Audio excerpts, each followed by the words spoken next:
Olá, povo de Deus! Eu tenho falado que eu vivi uma infância feliz, mas no entorno dela estava envolvido o medo que me impedia sair da minha zona de conforto. E isso tolheu muitas das coisas que eu poderia ter feito na vida e não fiz. Por que isso acontece?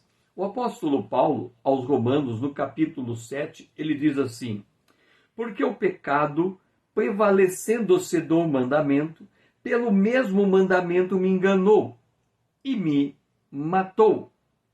Como pode o pecado me enganar e me matar? Deixe-me contar uma história. Eu trabalhei por muitos anos com aconselhamento. Eu aconselhei dezenas de pessoas, centenas de pessoas. Só que, quando a pessoa abria o seu coração para contar a sua vida para mim, eu pegava uma folha sulfite e anotava à medida que eu ouvia a história dele, com o objetivo de identificar o padrão do velho homem.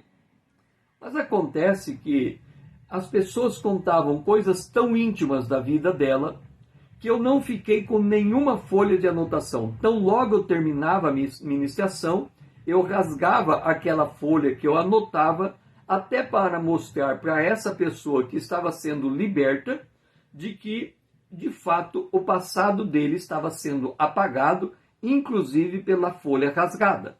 Então, eu não fiquei com nenhuma anotação. Eu lembro muito pouco das histórias que me contaram.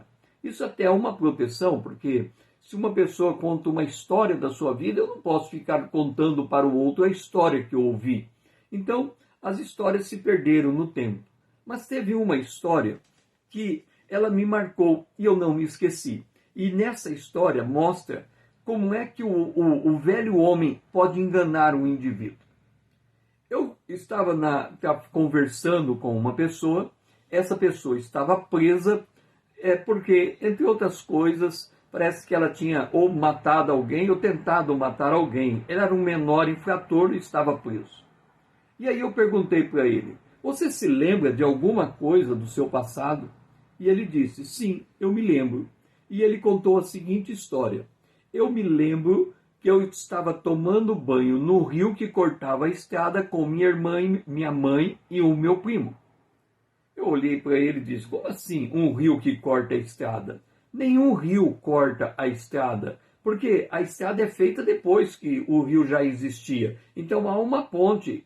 Eu perguntei para ele: não existe uma ponte? Ele disse: sim, é quando a gente toma banho, a gente desce o barranco, logo na frente tinha uma ponte. Aí eu perguntei: o rio sai da fazenda para a cidade? Ele disse: não. Eu perguntei: a estrada sai da fazenda para a cidade? Ele disse: não. Eu disse: então aonde fica o rio? Ele disse: o rio fica na fazenda do meu avô. E eu perguntei: o que tem de um lado do rio e do outro lado do rio? Ele disse: de um lado do rio tem a casa do meu avô, do outro lado do rio tem a casa do meu pai, que é filho do meu avô. E aí eu entendi. Ele estava tomando banho com a sua mãe e o seu primo no rio que dividia a estrada. Qual era a lógica da história? A mãe dele era nora do pai, do avô dele. Era nora. Ora, o que uma nora quer quando ela casa? Ela quer ter sua própria residência, principalmente longe do sogro e da sogra, ter o seu próprio canto. Ela morando na fazenda do sogro, ela estava, como vamos dizer assim, tolhida na sua liberdade. Então ela queria sua própria casa, sua própria terra, seu próprio lugar. Aquele menino captou o desejo da mãe.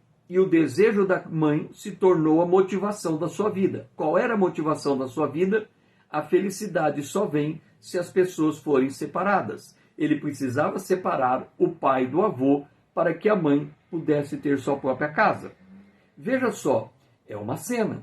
Ele não percebeu o que estava por detrás daquela cena, mas no seu inconsciente ficou marcada aquela história. Ele estava com a mãe e ele sentia que a sua mãe desejava ter seu próprio espaço, mas era tolhida porque ela estava debaixo das asas do seu avô. E aí, na cabeça daquela criança, a vida dela, a grande missão da vida dela era separar pessoas para que alguém pudesse ser feliz. E nesse separar de pessoas, ele teve uma vida conturbada que o fez tornar o menor infrator. Quando eu contei a história para ele e mostrei esse nexo causal, aquilo quebrou dentro dele e ele foi liberto. Porque conhecereis a verdade e ela vos libertará. E se o Filho vos libertar, verdadeiramente sereis livres. E aí a obra fica completa. Então assim se forma o velho homem. Por uma pequena história, ele captura o sentido daquela história, joga para o seu coração e aquilo vira a sua crença, formando o velho homem. Se você está comigo, escreva Estou com Cristo, #Estou com Cristo. Que o Senhor seja louvado.